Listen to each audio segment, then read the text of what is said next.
Hi, I'm Carrie, and this is Kitchen Table Shrink.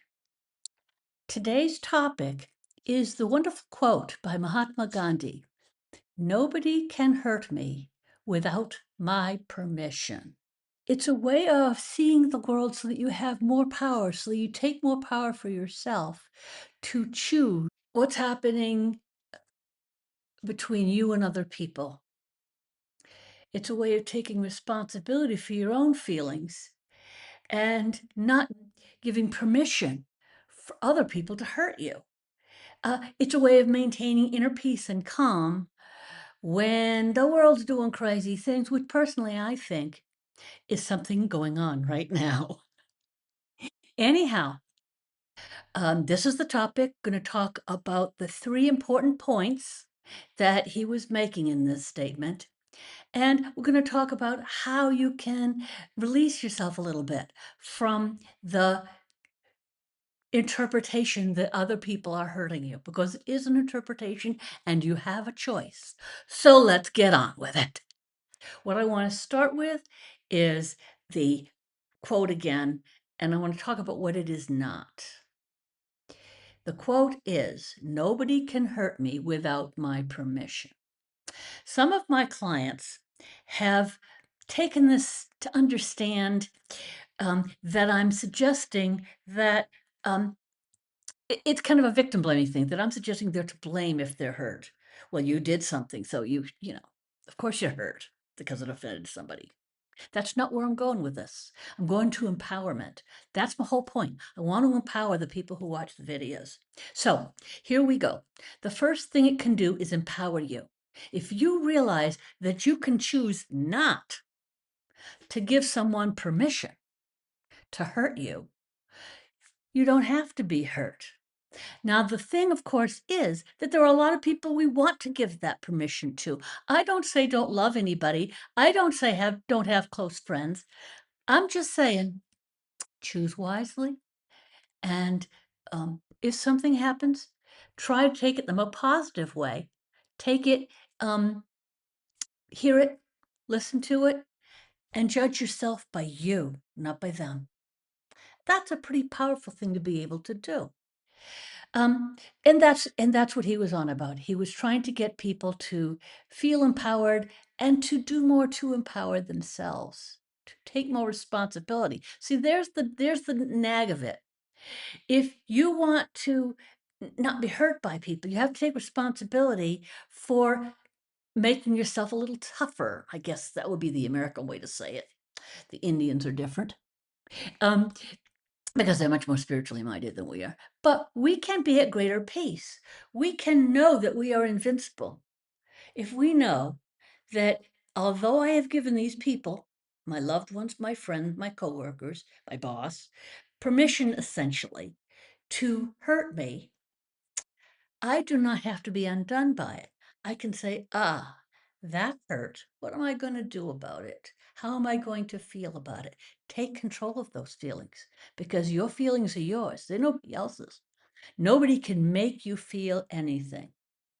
Take that in. Nobody else can make you feel anything. Now, they try for one good reason or a bad reason. I don't know. Some people try, but they don't. You don't have to give in. You don't have to let them take control of your heart. And this is not easy to do unless you can recognize that you are giving other people permission. So, what you might want to do at this moment is think of the people that have hurt you in the past. Say the most recent time you were hurt. How did you respond? Now, some people respond with anger. We've talked about that in a couple of previous videos that are on the playlist, I'm sure. And there are some who lash out, some who do the guilt trip. Oh, my lordy, the guilt trip. I can't tell you how many clients tell me about someone in their life doing the guilt trip thing. They may just be so hurt that they don't have the perspective to get outside of them and say, so what was going on? So I don't know if you remember the time I taught STOP, the stop skill, STOP. STOP stands for stop. And Ah, here I am doing it again. That's what stop means. It's like, ah, I'm in it. I'm doing it. T is for take a breath. Give yourself a pause, chill. I think that Gandhi might think that is going within, and I would suggest you do that if you can. Because the third one is observe. Oh, STO, observe. Watch not only what's going on within you, which is really, really the most important thing in this particular topic, but also what are people really doing? If you were hurt by such a thing, as something someone said, why is that? What exactly did they say? Did they seem to have the intention of wanting to hurt you? I mean, I've been hurt by the silliest little things. Then the fourth is P, proceed in a way that isn't reactive, that actually does some good for you by responding. Or maybe you just, one of your responses is, oh, that's just the way Susie Q is. She just says things before she notices. I have a friend who says things like that. Very first time I met her, she's English, and I met her and we were in her home, and it was a bunch of people, it was a coffee club, a bunch of people coming together and having a chat. And I came to her home and I was myself. I laugh, I giggle. I'm American, so I'm a little on the louder side. And one of the first things she said to me, well, I think maybe the second thing after hello, welcome, was, Carrie, I have neighbors. But the moment my thought was, yeah, I do too. Huh? But then I realized, oh, she was trying to tell me to shut up, be quieter. And once again, later she said, and this hurt that didn't hurt my feelings. I didn't get it for a while. And I was like, oh. Later she said something like, came right up to me in the quiet when nobody else was watching. She said to me, do you think you can laugh a little less? And that hurt my feelings because my meanness is laughter and a little bit over the top sometimes. I appreciate that. I laugh, I giggle. I am a passionate person. And I admired that about myself. So at the moment I was hurt. And then I realized, well, for one thing, this woman just says what comes in her mouth. She's not really got a good filter. And that's what other people told me when I mentioned this to a friend that we have in common. She says, oh, well, she doesn't have a very good filter. She just says what she thinks, just comes right out. And I realized it wasn't personal. Was not personal. That's part of the O. At the time, I felt it personally. But when I looked at it later, what's going on inside me is I'm getting hurt. I'm taking personally something she says because she's just being blunt. She's just coming out with it without thinking, well, that might be a hurtful thing to say.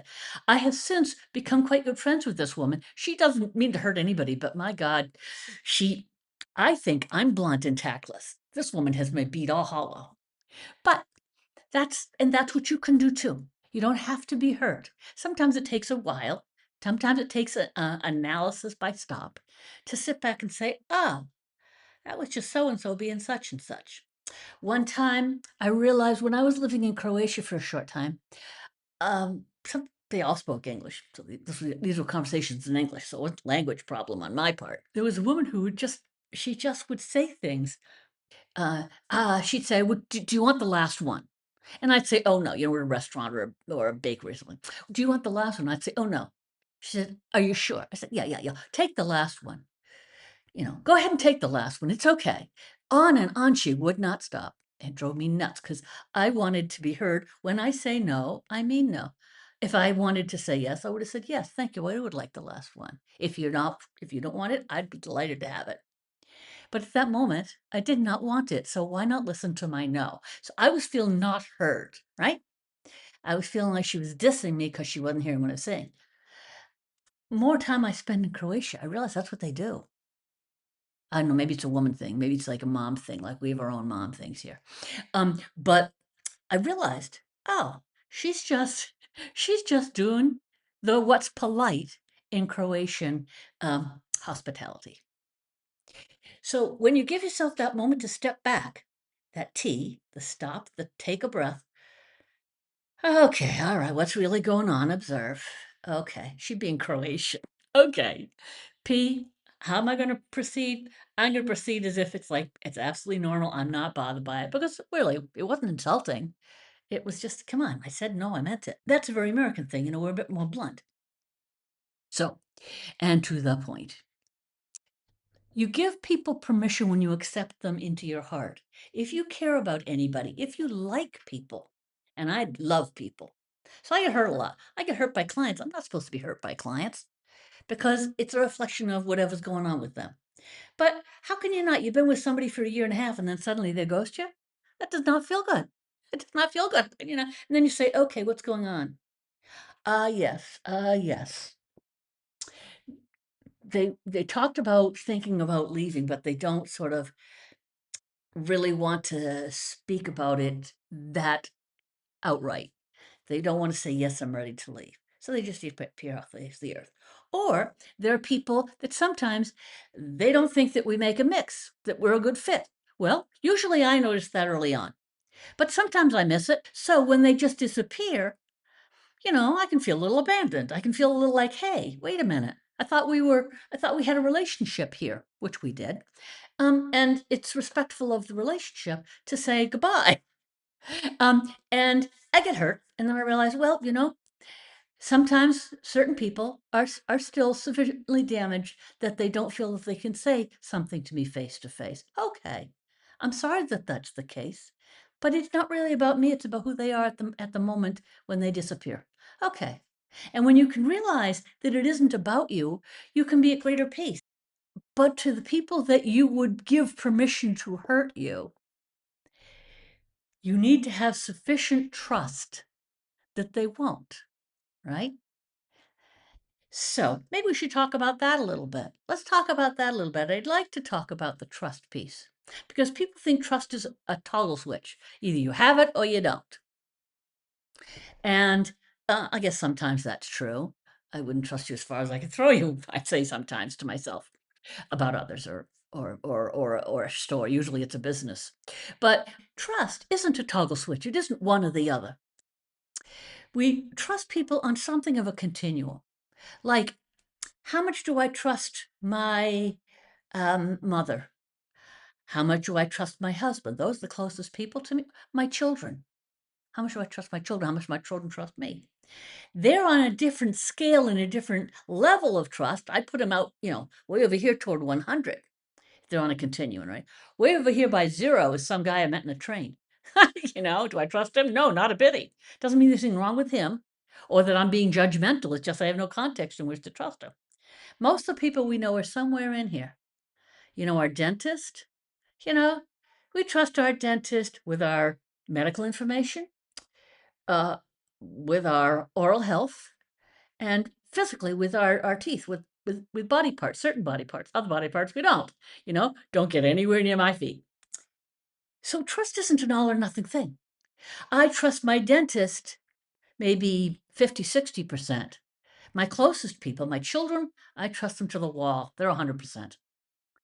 Sometimes I don't like their choices they make, but that's not about trust, right? Person that I just met, um, not so much. Like the woman who was, thought I'm too loud. She doesn't bother me anymore about it. I guess she's just gotten used to it. Or maybe I've gotten used to them. I don't know. But she doesn't, um, she wasn't somebody I realized I had given permission to. But I had given her permission. I had given her some amount of trust, maybe only 5%, but 10% maybe. But I had given her some amount of trust because I was joining her with people that I knew and who I felt safe with. And in an organization I felt safe with. So I had a certain amount of trust for her. So, okay, she was 20%. Now she's much more like 50% because I now know exactly where she's coming from. I understand her stuff. And that's wonderful. So let's see. By not giving permission to be hurt, we can maintain our inner peace and strength regardless of what other people do and say. That doesn't mean you don't give a hoot. Doesn't mean a bit that you don't give a hoot. What it means is you choose. And when you choose, you have control over your life. And that's my whole point too. That empowerment, that power over your own life and how you feel. Because emotions are very personal. Nobody can make you feel them. No one can say, you will feel guilt. I don't feel guilt. No context. And if there's a context and we do feel guilt when somebody implies that we should feel guilty, maybe we should. Maybe there's something we did that is worth considering is, did I say something that hurt somebody? I'm asking you, look at what you're giving permission for. Who are you giving permission? We give an awful lot of permission away to other people. Let's stop it. Nobody can hurt me without my saying, okay, I am open to you. Close your doors a little bit more, have more boundaries, have more peace within. That's how it works. In any case, I am going to put in the description below, I'm going to put up a link to the Tiny Buddha, which is a nice little site that is really super Buddhist, but it puts sort of Buddhist principles into mental health ideas. If this has been helpful to you, I would love it if you would, thumbs up. Yeah, I know, I always say these are okay, but I just do not have them. A thought bubble, what am I thinking? So I'm Carrie, the kitchen table shrink. And what I do here is I try to share with you things I've learned from being a therapist for donkey's years, a licensed clinical mental health counselor. And this isn't a replacement for therapy or diagnosis or any of those things. If you need or want those things, I can help you if you need it, but you can find them wherever you are. I'd like a subscribe. I'd like a like. Tell people about it if there's anything that they can benefit from my little talks here. And of course, please leave comments. Cheers.